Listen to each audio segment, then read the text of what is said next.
This new proposal has three phases. The first phase would last for 6 weeks. Then phase 2 would be an exchange for the release of all remaining living hostages. Finally, in phase 3, a major reconstruction plan for Gaza would commence. Presiden Amerika Serikat Joe Biden mengumumkan Israel telah menawarkan perjanjian gencatan senjata baru di Gaza. Pidato Biden soal usulan gencatan senjata itu disampaikan pada Jumat 31 Mei.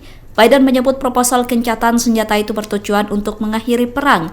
Menurut Biden, proposal gencatan senjata baru Israel itu telah dikirimkan ke Hamas melalui Qatar. Biden mendesak agar Hamas menerima proposal gencatan senjata dari Israel. Adapun proposal gencatan senjata itu berisi 3 fase. Fase pertama, gencatan senjata itu akan berlangsung selama 6 minggu. Pada fase ini, pasukan Israel akan menarik diri dari pusat-pusat populasi Gaza. Saat fase ini, warga sipil Palestina akan kembali ke rumah dan lingkungannya di seluruh wilayah Gaza. Sementara bantuan kemanusiaan ke Gaza akan meningkat menjadi 600 truk. Kemudian di fase kedua, Hamas dan Israel akan merundingkan syarat-syarat untuk mengakhiri permusuhan secara permanen. Sedangkan fase ketiga akan mencakup rencana rekonstruksi besar-besaran untuk Gaza. Biden mengatakan mereka akan membangun kembali rumah-rumah, sekolah, dan rumah sakit di Gaza. Dia juga akan bekerja sama dengan mitra regional. Tahap rekonstruksi itu akan memakan waktu antara 3 hingga 5 tahun.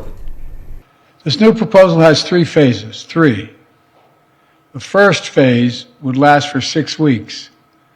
Here's what it would include: a full and complete ceasefire, a withdrawal of Israeli forces from all populated areas of Gaza, release of a number of hostages, including women, the elderly, the wounded, in exchange for release of hundreds of Palestinian prisoners.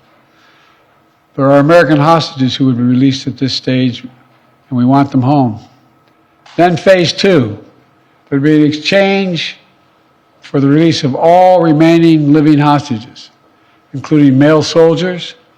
Israeli forces would withdraw from Gaza, and as long as Hamas lives up to its commitments, a temporary ceasefire would become, in the words of the Israeli proposal, the cessation of hostilities permanently, end of quote.